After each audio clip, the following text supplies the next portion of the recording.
So first off, John, just give us your reaction to this latest mass murder shooting up in Maine. It's amazing it doesn't happen more. There's at least 2 mass shootings a day in America. For the last 3 years, there's been a mass shooting every single day. And today and every day, 130 people that woke up will be dead from gun violence in America. Last year it was 48,000. The year before that it was 45,000. And if you go back to 1995, when I built that billboard on the Mass Pike, and put up 15 beautiful color photographs of kids killed by guns and said the cost of handguns keeps going up. 15 kids killed every day. It wasn't long before you and I went to a gun show in New Hampshire. More Americans dead from the uniquely unregulated firearm in America than all U.S. servicemen and women killed in all foreign wars combined. This is a manufactured crisis, pure and simple, out of greed. And, truth is stranger than fiction when it comes to gun policy. I mean, U.S. gun policy is unrestricted access to all firearms, including easily concealed handguns and military-style weapons without detection or a background check. Can we talk about Maine just for a couple minutes so we're clear and make sure we're giving out correct information? Angus King and an independent who caucuses with the Democrats, United States Senator, Susan Collins, United States Senator, and a Republican, both say they support limits on high-capacity magazines. But do not support assault weapons bans. If their thinking goes, and I'm speaking for them, not me, if we limited the size of these magazines, whether you had an assault weapon or not, it really wouldn't make a difference. Are they right? You can only fire so much time, they would argue, without a high-capacity magazine. What's the response to that, John Rosenthal? Look, we give law enforcement 15 rounds in their service weapons to keep us safe. And Congress gives 30 to 100 round magazines to anyone who can breathe in 32 states without a background check to fulfill, sort of the manufacturing standards of an assault weapon, which is to kill as many people as possible without having to reload. So the magazine size matters and the velocity matters. When 26 and 7-year-olds were killed in their classroom at Sandy Hook, their parents, they each got 3 to 11 rounds with an AR-15 like was used in Maine. Their parents had to identify them by their clothing. Yeah. Because they were indistinguishable looking. That is a weapon with a round that is designed for the military to stop incoming infantry to actually expand when it hits you. So the entry wound is about 1 inch in diameter. The exit wound is about 10 inches in diameter. It is designed for war. There is no purpose whatsoever in a civilized society other than to outgun cops and kill as many people as possible. If we reduced the number of rounds like we have in Massachusetts, nationally, it's 10 rounds in Massachusetts with our assault weapon ban. I think it ought to be lower. I mean, look, I'm a gun owner. I've hunted. And when you hunt, you need a hunting license, including in Maine, and everywhere across the country. And when you hunt deer, you're limited to 5 rounds. When you hunt duck, you're limited to 3 rounds to protect the duck and deer population.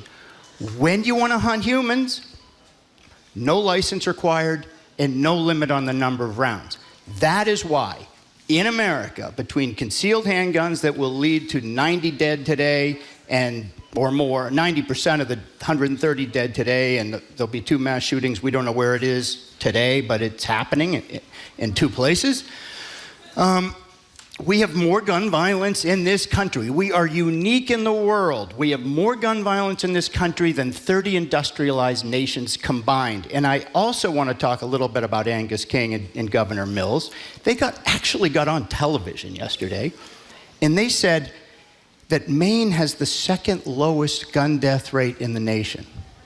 And that is beyond frightening.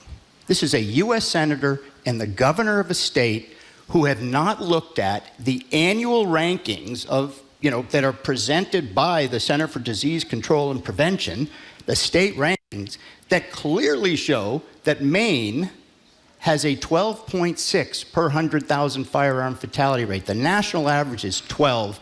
They are way towards the bottom. They are nowhere close to Massachusetts with a 3.4 per 100,000 firearm fatality rate, which is the lowest in the country because we have the most effective gun laws.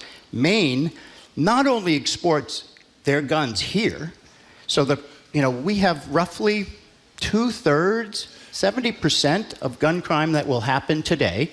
And last year in Massachusetts, we lost 228 of our residents to gun deaths, and 688 here in Massachusetts were injured. The number one gun source state for crimes is Maine, where there's no background check. And the worst mass shooting in the history of Canada, 22 people killed in 2020, the weapon came from Maine. So not only do, terrorists from Hezbollah and Hamas and you name it, come to U.S. gun shows where they can buy guns undetected, we're also exporting death, including AR-15s made in Springfield, used at Parkland, used at Aurora, Colorado, used at Las Vegas, where 441 shot in minutes, and Congress didn't notice. So it is very disingenuous for elected officials in those states to not at least know that they are causing mayhem elsewhere because of their irresponsible gun laws. By the way, we should say, because we often blame the Republicans for all these things, Janet Mills, the governor, is a Democrat, and Angus King, while an independent, caucuses with Democrats. Can I ask you one more question, at least, about Maine? Mark Hers, is one of our colleagues, interviewed people on the street in Maine after Representative Golden did his 180 yesterday and apologized to the people of Maine for having opposed assault weapons bans. Now he says he supports them. He stopped this guy, Dominic, and asked him what he thought about Golden's new position, again, in favor of an assault weapons ban. And here's what Dominic said, and I'd like you to respond to Dominic. Here it is. Shootings like this will always happen, not in Maine, but other areas. Copycats. It'll always happen. Even if you ban weapons, it will happen.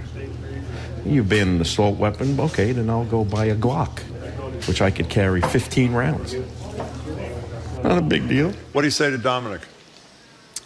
What I would say to Dominic is what I would say to the new House Speaker. Incredibly, he said, in Europe, they use cars to kill people. In the U.S., they use guns. You would be hard-pressed to find 100 people that were mowed down by cars in the last 10 years. And in America, 130 a day. And this is the new House Speaker.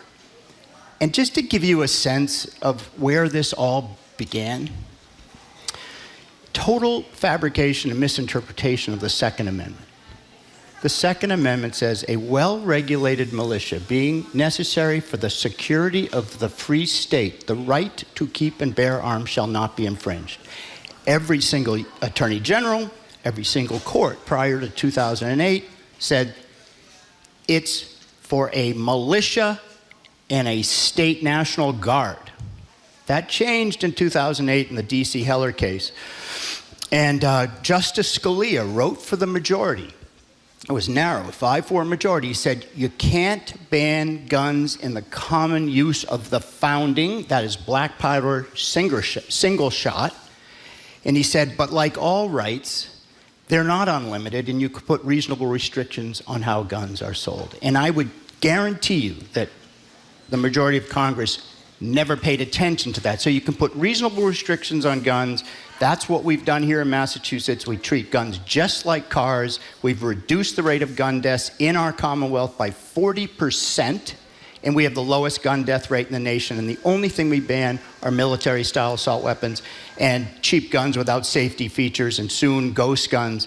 But, you know, the guy in Maine who was interviewed, you know, it's the typical response. But for the gun industry, they want an arms race, and they're entirely unregulated. I mean, like, toy guns are regulated. They have a red dot at the end of the barrel. That's a federal law. It can't be sold without it. But the assault weapon, the AR-15 or the easily concealed handgun that is used in the 90% of the daily shootings, the industry is it is prohibited from being regulated. So, you know, what happens after every mass shooting, and you're starting to see it right now, it happened after Sandy Hook. Everybody wanted a made in Maine Bushmaster after it was used to kill 20 babies at Sandy Hook. 6 and 7-year-olds. And now, everybody wants after every single mass shooting, the sales of AR-15s go up. Fear sells. But we've proven that gun laws save lives without any undue inconvenience to law-abiding citizens. We don't need an arms race. We just need accountability and responsibility on the part of gun owners to lock their guns, gun dealers to actually operate out of a bona fide store versus backpack, which is perfectly legal outside of Massachusetts, gun manufacturers to put safety features, just like car manufacturers put safety features in that directly, dropped injuries and deaths from automobiles. And we need to ban military-style assault weapons and large-capacity ammunition magazines. They are the common denominator. It's what all the angry white guys want to do when they want to kill people, which is happening way too often now. And you're an expert on guns. I am not. But when This is you John Rosenthal from Stop Handgun That's right. Violence. What I understand, the big deal about these military capacity weapons is the speed at which they can kill people, the fact that the bullets kind of explode inside people, and that they have these high-capacity magazines. That's different, I think, than if you go out and get most other kinds of guns. It would be, frankly, harder to kill somebody. Well, it's the type of round that matters. It's the number of rounds that matter. When they have to reload. And it's unconscionable when you think about law enforcement who are on the front lines. We expect and want them to protect us. We ought to support them. And Congress allows, anyone who can breathe in 32 states to buy larger capacity magazines in order to outgun them. Yeah. And then, there's the round that explodes when it hits you. There's the round like the .223 used at Sandy Hook and Parkland, and you name it, the AR-15 used up in Canada. I mean, those families are having to identify their loved ones. I mean, I'm wearing this T-shirt. Bullets leave holes. Yeah. They leave holes in humans. They leave holes in families. They leave holes in communities, and they leave holes culturally, nationally. We are afraid of each other because, we're watching, this carnage that is totally unique to America. This is a choice that our Congress people have made. They are going to continue to take blood money campaign contributions from the uniquely unregulated gun industry that the Congress gave immunity from lawsuits, so they can't be sued even when they market directly to criminals and terrorists. And I will tell you, there's a Tennessee company called Barrett. They make a 50 caliber sniper rifle. It has a range of 1 mile. They market it in their brochure as capable of taking down an aircraft. And they tell you where to put the round. Osama bin Laden bought 12 when he was on our side in Afghanistan fighting the Soviets. I mean, that's the weapon that David Koresh used at Waco. And there isn't a single manufacturing standard for that weapon.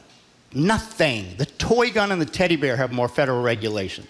You know, John Rosenthal, you look like you're going to explode. Marjorie was saying before you got here today, we had a woman call from Newtown, speaking of community, by the way, who said that it's not just the families who lost people. To this day, the trauma in that community is everywhere. Marjorie was saying she thought we were making progress. I said I found that, despite what Congress did last year, to be unduly optimistic. Who's right here? Yeah, I am about to explode. I mean, you know, I started Stop Handgun Violence in '94, over 1 million dead people ago.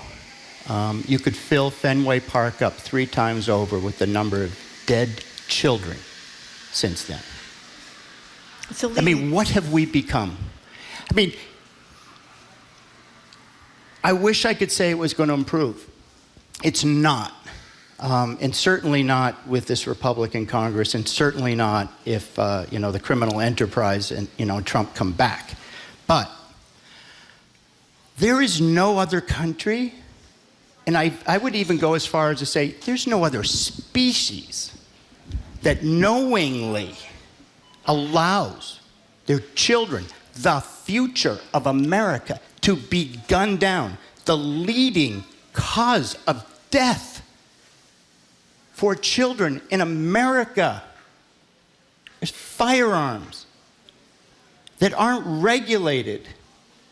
There's no limit on the number of rounds. We care more about the, you know, protecting the animal population, and I love animals. But we care more about, you know, limiting the number of rounds for and requiring a license for killing animals, but not humans.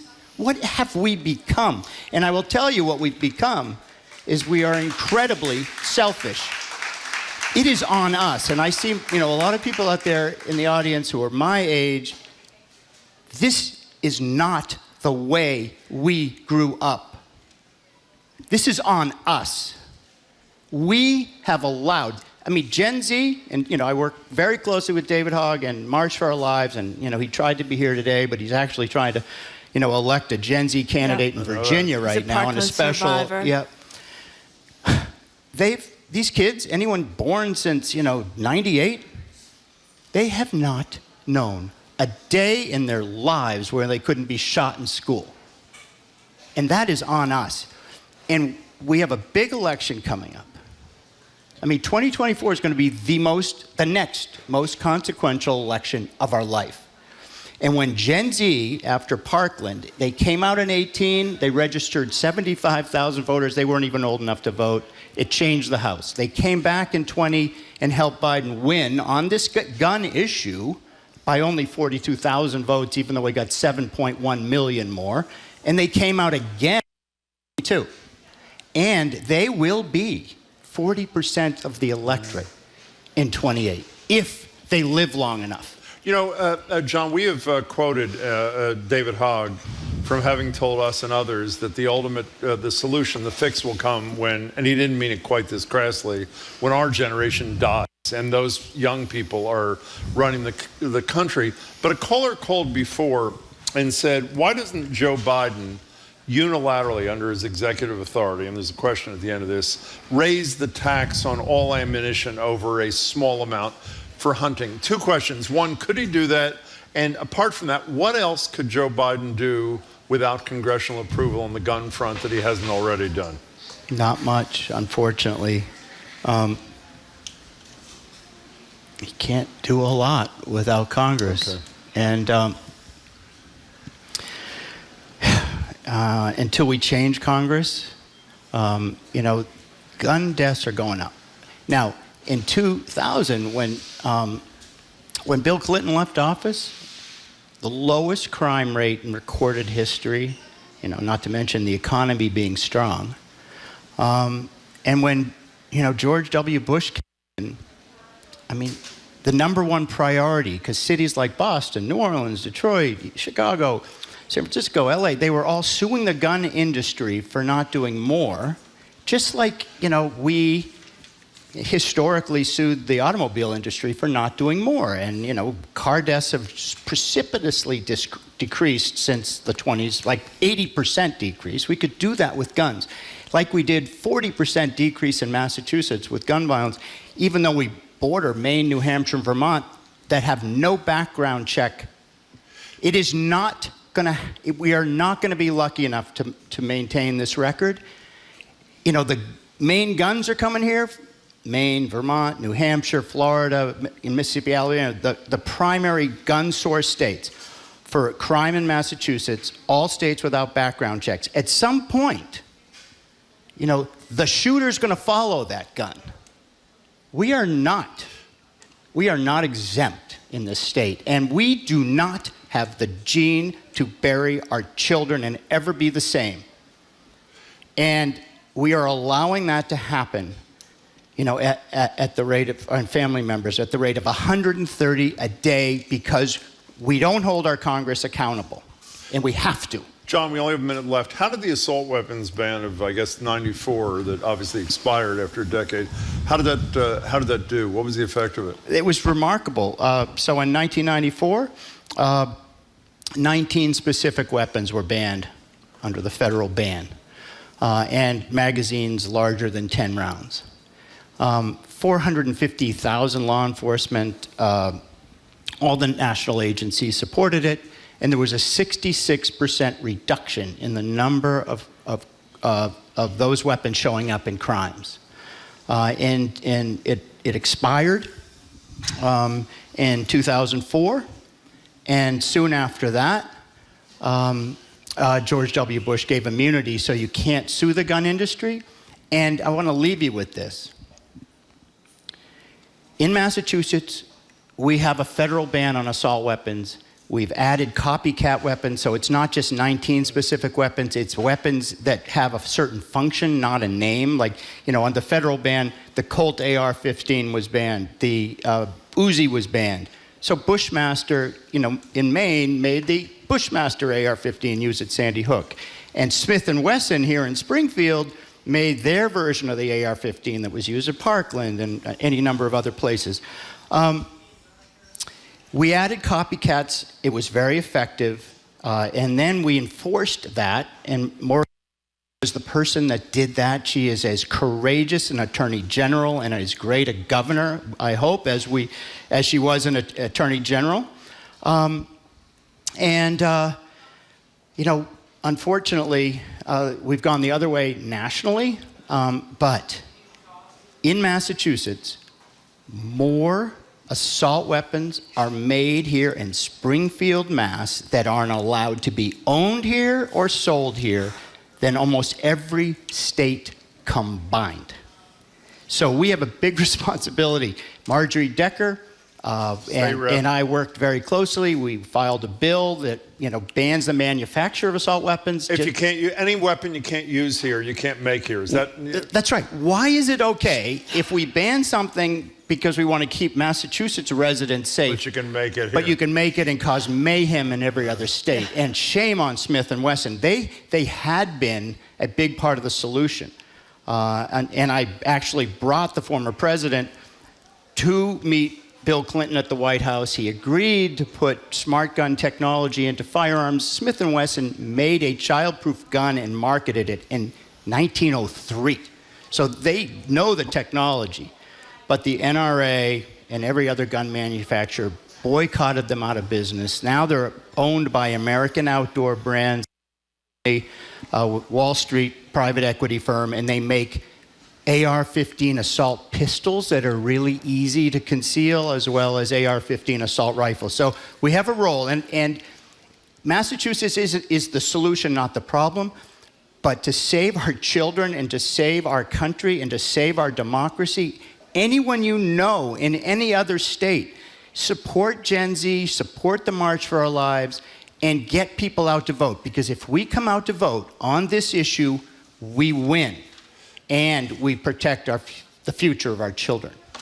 John Rosenthal, thank you so much for your fabulous being work. with us, John.